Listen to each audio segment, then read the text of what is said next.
अब हम लोग आगे बढ़ते हैं।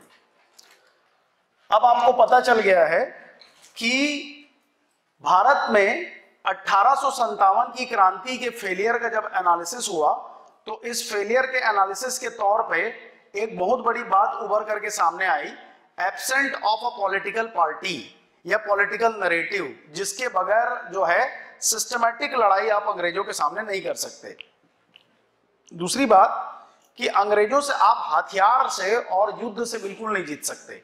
यदि आपको अंग्रेजों से जीतना है तो आपको जनमानस की क्रांति की क्या पड़ेगी, आवश्यकता, जिसमें every person must be connected कि मेरे को अंग्रेजों को देश से बाहर निकाल के फेंकना है। आप उनके मॉडर्न आर्टिलरीज का सामना नहीं कर सकते, उनके 1.5 लाख से 2 लाख जो हथियारबंद सैनिक है उनका आप सामना नहीं कर सकते।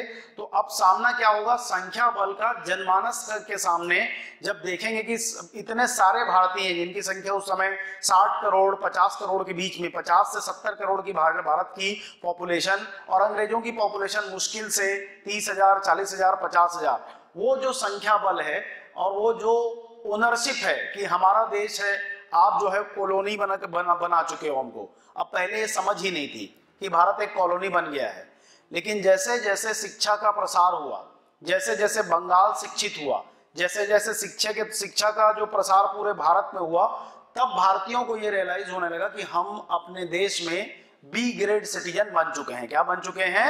B grade citizen. और ये जो पूरी व्यवस्था है, इस व्यवस्था को अंग्रेज कहते हैं कॉलोनी और हिंदी में इसको बोलते हैं साम्राज्यवाद। क्या कहते हैं? साम्राज्यवाद। पर जब तक पढ़ लिख करके समझ पाते तब तक बहुत देर हो चुकी थी। पढ़ाने वाले भी कौन थे? अंग्रेज ही थे। ठीक, पढ़ाने वाले भी कौन थे? अंग्रेज थे। लॉर्ड मैकॉले ने ट्रिकल डाउन थ्योरी लेके आया और अंग्रेजी शिक्षा का प्रचार प्रसार किया। बंगाल में वो ज्यादा हिट हो गया, इसलिए बंगाली समाज ज्यादा पढ़ा लिखा हो गया। सारे आंदोलन में बंगाल के लोग पहले शामिल होते, उसका कारण था कि वहां समाज ज्यादा क्या था? शिक्षित था। ये आया हुआ सवाल है आपका। ठीक, तो अब आपको एक सिस्टमैटिक अप्रोच की आवश्यकता थी जिससे आप जनमानस को कनेक्ट कर सके। जनमानस को कनेक्ट करने के लिए you need a political party. जब लॉर्ड डफरिन के समय A.O. ह्यूम ने भारतीय राष्ट्रीय कांग्रेस की स्थापना की तो 1888 तक 1888 तक इसको डफरिन की कांग्रेस बोला जाता था। क्या बोला जाता था? डफरिन की कांग्रेस। भारतीय राष्ट्रीय कांग्रेस की स्थापना के समय भारत का वायसराय कौन था? आंसर है लॉर्ड डफरिन। स्ट्रेची कम उल्टा जा रहे हैं। स्ट्रेची कमीशन को स्थापित करने वाला वायसराय कौन था? लॉर्ड लिटन। ठीक, इल्बर्ट बिल डिस्प्यूट किसके समय हुआ था? ठीक, तो एक गवर्नर जनरल, उसके जो 4 काम होंगे, आपको गवर्नर जनरल का काम पूछे ऐसा जरूरी नहीं है, काम उठा करके पूछेगा कि इस समय गवर्नर जनरल या वायसराय कौन था। मेरी बात समझ रहे हैं ना? सडनली पूछ देता है कि इस समय वायसराय कौन था। आपको घटनाक्रम को ध्यान रखना है। किसको ध्यान रखना? बोलिए, घटनाक्रम। ठीक, तो भारतीय राष्ट्रीय कांग्रेस की स्थापना हो जाती है। भारतीय राष्ट्रीय कांग्रेस और अंग्रेजों के बीच जो भी बैलेंसिंग एक्ट था, ये बैलेंसिंग एक्ट चलता है 1888 के इलाहाबाद अधिवेशन तक। और ये सवाल आया हुआ है, ये फैक्ट है कि अंग्रेजों और भारतीय राष्ट्रीय कांग्रेस के बीच विवाद कब से शुरू हुआ? तो 1888 के इलाहाबाद अधिवेशन के बाद दोनों के रास्ते क्या हो गए? अलग अलग हो गए। दोनों के रास्ते क्या हो गए? अलग अलग हो गए। भारत की आजादी में 1885 से लेकर के 1947 तक भारतीय राष्ट्रीय कांग्रेस का जो इतिहास है उसको 3 कालखंड में बांटा जाता है। पहला कालखंड जिसमें दादा भाई नेहरूजी जैसे लीडर्स थे, जिनका मानना यह था कि हम अगर अंग्रेजों से विनय करेंगे, उनको चिट्ठियां लिखेंगे, उनको हम बताएंगे कि आपकी जरूरत है, तो वो मन से वो लोग खराब नहीं है, प्रशासन से वो लोग खराब नहीं है, वो देर सवेर हमारी बात को मान लेंगे।